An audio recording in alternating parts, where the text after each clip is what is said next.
Hello guys! Good morning! Today is Monday, April 7. So, eto ngayon, kasama ko yung asawa ko ngayon. Mag-ano kami? Pupunta kami sa dito. Anong pupuntahan natin? Sa City Hall, ano? Ito. Sa Justice of Hall of Hall of Justice wala. Kasi nga, meron kasi kaming kaso na hindi naman kaso. Magkiklaim kami kasi hindi nga nadadaan sa barangay.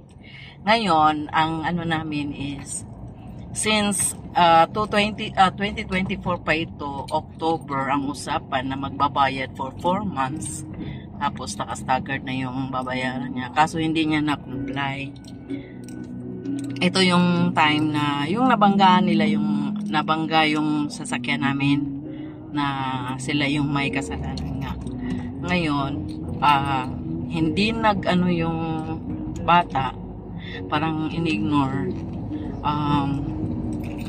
So ngayon, since hindi sila humaharap doon sa nakadalawang nag-agree sila doon sa payment kasi hindi nga nako-comply. So pupunta kami ngayon sa City Hall.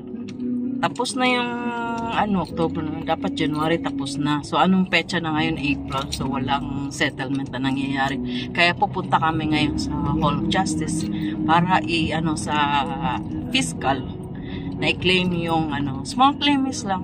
Kasi kung hindi naman nila babayaran kasi makukulong siya. So yun lang yung option. Either babayaran niya, pipili siya, ang choices niya is babayaran niya yung amount, total amount, or makulong siya. So, yun lang yung option namin kasi hindi nga na sila humaharap. Parang minamalit nila yung kaso namin. So, eto nga ngayon, punta kami ngayon sa Hall of Justice. Palabas na kami. So, I'll see you there. Hello, I'm back. Eto, galing na kami sa Hall of Justice. Yan. Sa Hall of Justice. Yan, Hall of Justice. Ngayon, nung nakausap namin, sabi pala, small claim siya, pero pumunta pa kami sa PAW office, sa mga public attorney's office, para to confirm kung yung kaso namin is para sa small claims. Ayun, kinonfirm ni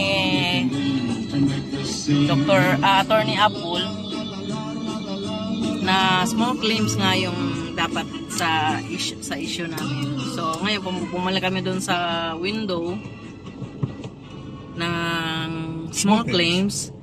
Ngayon, yun, una pala, bago pala mag-file ng sa fiscal, kailangan pala demand letter muna. Which is fair advice na lang dahil. Advice ng ng office sa Hall of Justice na gumawa muna ng demand letter, padala doon sa defendant para kung isi-settle nila within 5 to 10 days yung amount na namin, nire-raise namin. Ngayon, within that span of time na 5 to 10 days, they fail to comply, that's the time na pupunta na kami sa Hall of Justice uli para magsampa ng kaso. So, yun na yun. Maano na yung doon, yung pala, ang pala dyan, na pagka hindi daw pala binayaran yung amount na diniman namin, i-sheriff sila, may kukunin na mga bagay sa bahay nila. Amounting to the equal to the amount that we demand. So yun yung nila para ma-settle nila.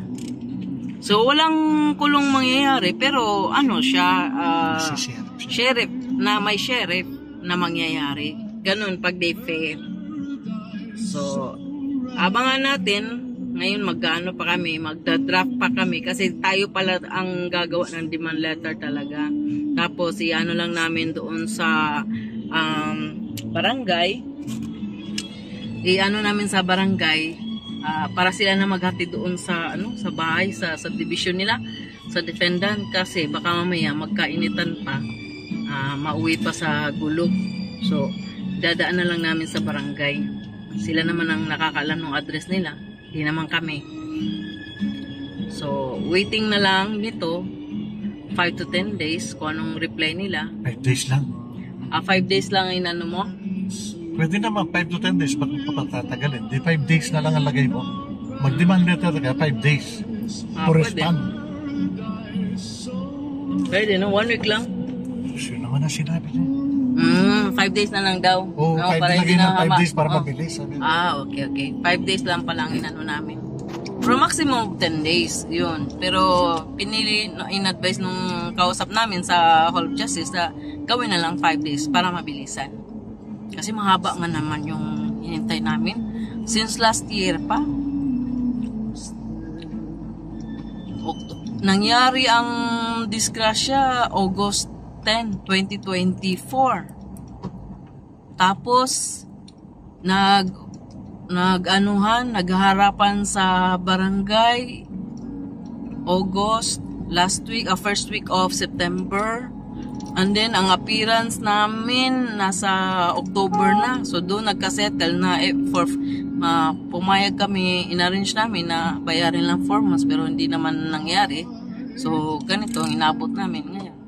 Para lang makuha yung ginastos namin doon sa sasakyan, dito sa sasakyan namin. Okay. So yan lang yon. So after 10 days ito, abangan na naman natin ang another chapter of this issue. Okay, bye for now.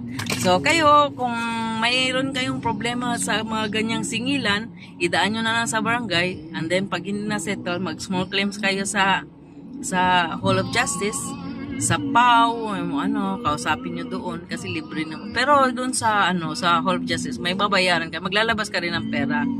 Pero yung ginastos mong yan, nasa sayo nga, kung isasama mo doon sa nila, bayarin. Kasi naglabas ka na ng pera eh. Sige, next time. Bye-bye.